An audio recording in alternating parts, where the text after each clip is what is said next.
Yeah, today, batch 104, we're going to do a Cherry Hefeweizen. This is a brew we come up by ourselves. We write our own recipe. So let's get on with this one. We're going to do, we'll do a dough in here. I think our water's a little on the hot side. So we're going to have to let it cool down here in a minute. Let's get the mash tun warmed up.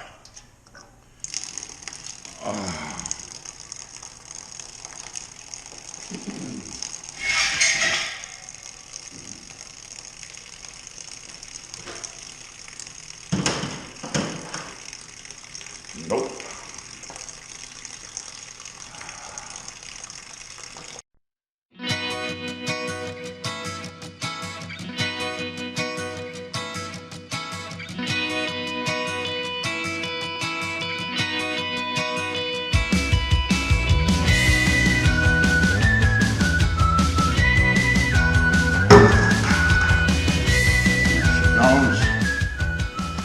Get a stir in here and get a final temperature. Then we get a cover on here.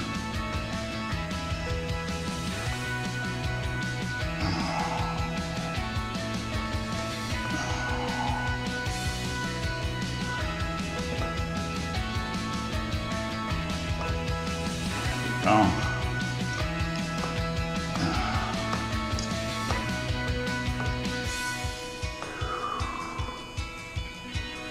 150, 155. That's exactly where I want to be on this batch. So let's hope she holds. I pre-warmed the mash tun, so she should be good to go. That's all the stirring I'm willing to give it. Let's get this thing covered up. Get a mash tun.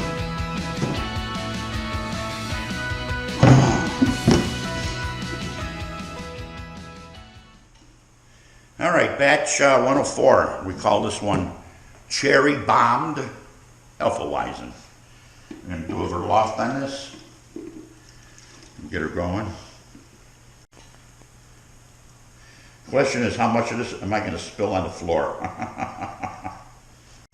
Nice smelling. She smells nice. I'll let that drip. And we'll pour this pitcher back in slowly.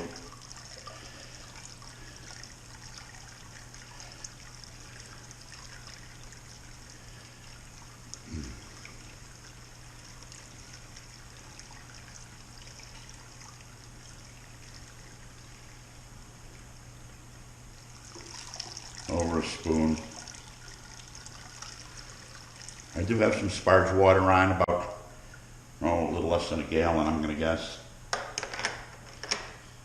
I'll take another pitcher here into verloft. My water's frozen outside today for my work chiller to work. So I got to take a torch and carefully heat up the pipe to unfreeze it. Otherwise I won't be chilling my work. So that's a nice color. And once I get the, that's probably from the Viking Red. The Viking Red malt we used in this batch. Like I say, once I get the cherry puree in here, she's going to get a little redder.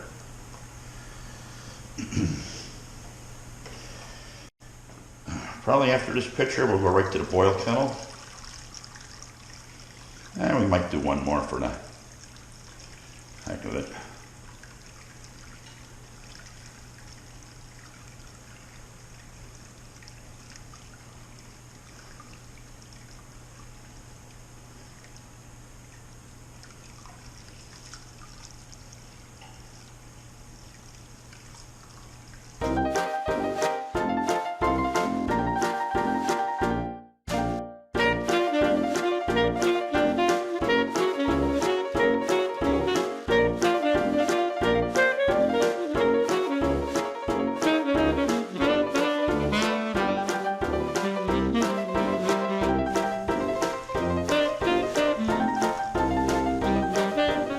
There we go with the verloft.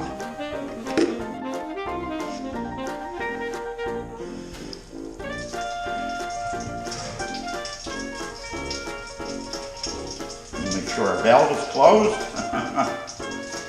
Don't want to do that.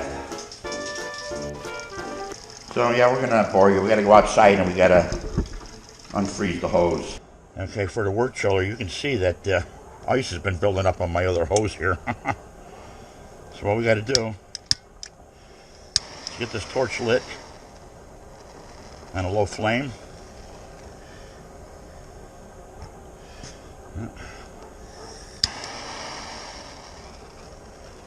Low flame. And we'll heat this slowly. I don't want to burn the house down.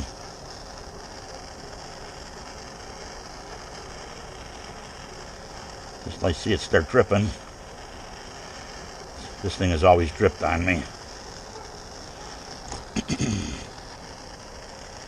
It's an old one, original. There it goes. See the drips? I know she's unthawed right at that point. I'll give it a little more here.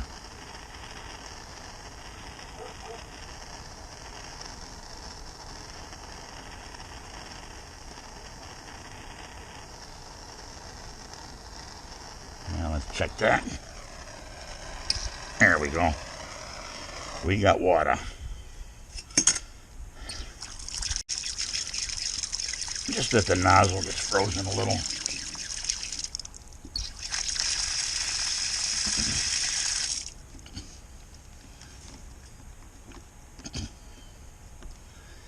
Someday I'll get water in the garage here. Get a plumber in here, maybe next year get a sink put in.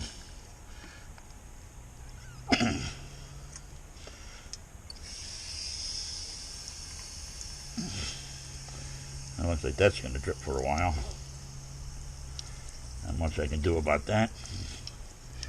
So back to the brewery.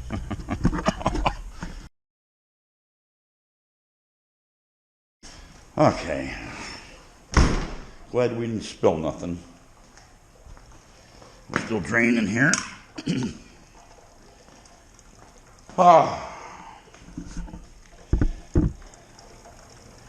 Let's see if we got water here. All right, we'll let this drain, and we'll start boiling shortly. All right, we gathered 7.5 gallons of wort on the Cherry Bomb Hefeweizen. Cherry Bombed Hefeweizen is the name of this one. And we're just coming to getting ready to boil here. You can see the protein's just starting to come to the top.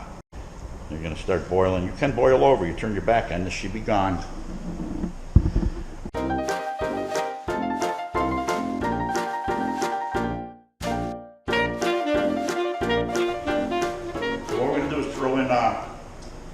This is 1/2 ounce of Warrior hops mixed with 1 ounce of Magnum, why wouldn't I? So they're in for the first edition on the bittering side. And our next edition will be 2 ounces of Citra. Love those. We love the Citra hops here.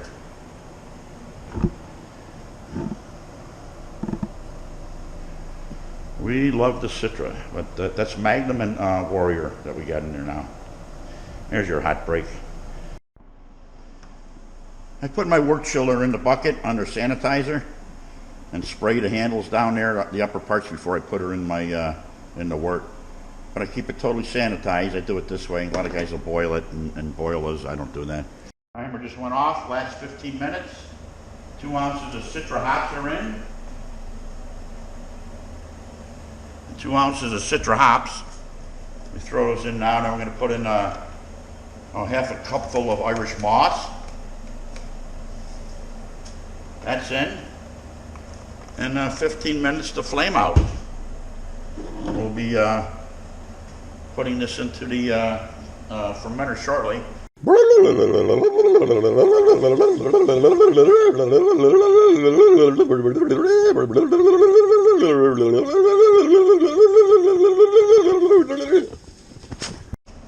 going to put some fermented O right into the boil.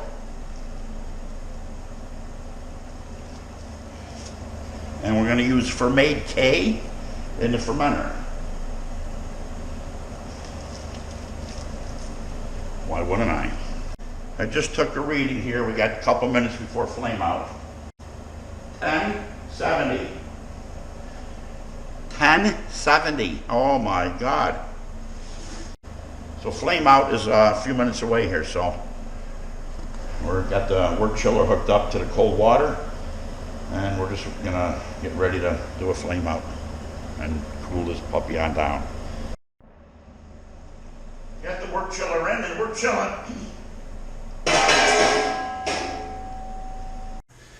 And cool down to 70, that's good enough. Off we go. So we're just going to let this fill. Our valves are closed. You always want to check that. We're going to dump in the puree.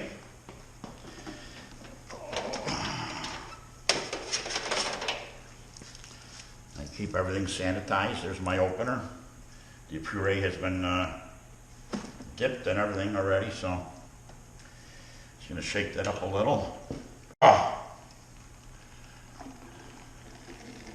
What kind of color that is? A dark cherry? Wow.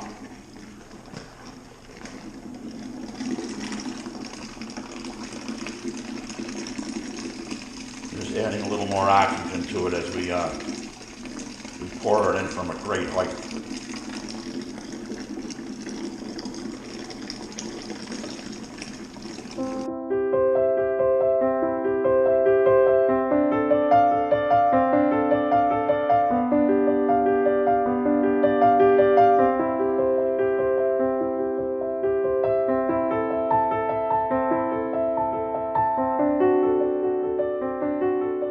We're going to add our ferment K, about a spoonful, I always say, and I dump too much in. So we got that in. So in goes the yeast. And then we're going to stir it with the drill. The stirring stick I made. It's nothing more than a couple twist ties. What do you call them? Pull ties? Wire ties? Stuck into a plastic coat hanger. Oh, spill it all over. I guess you got that on camera. Probably even hit the lens with it.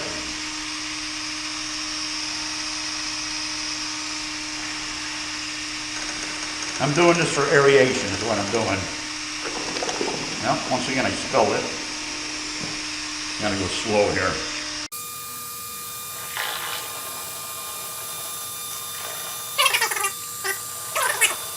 It all over. All right, we're done. We're done. I ain't gonna spill.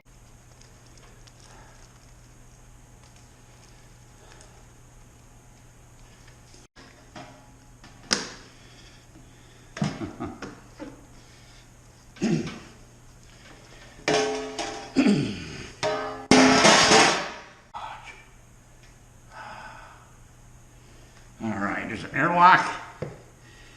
And the cherry bomb Hefeweizen. Cherry bombed.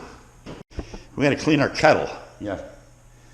But we'll put this into the brew corner, get our temperature set, and get the cleanup going. All cleaned up from the cherry bombed Hefeweizen. Cherry bombed Hefeweizen. Batch 104. Man, am I sweating. Kettle's clean, mash tun's clean. Take a few things in with me and I'm done here. Gonna relax.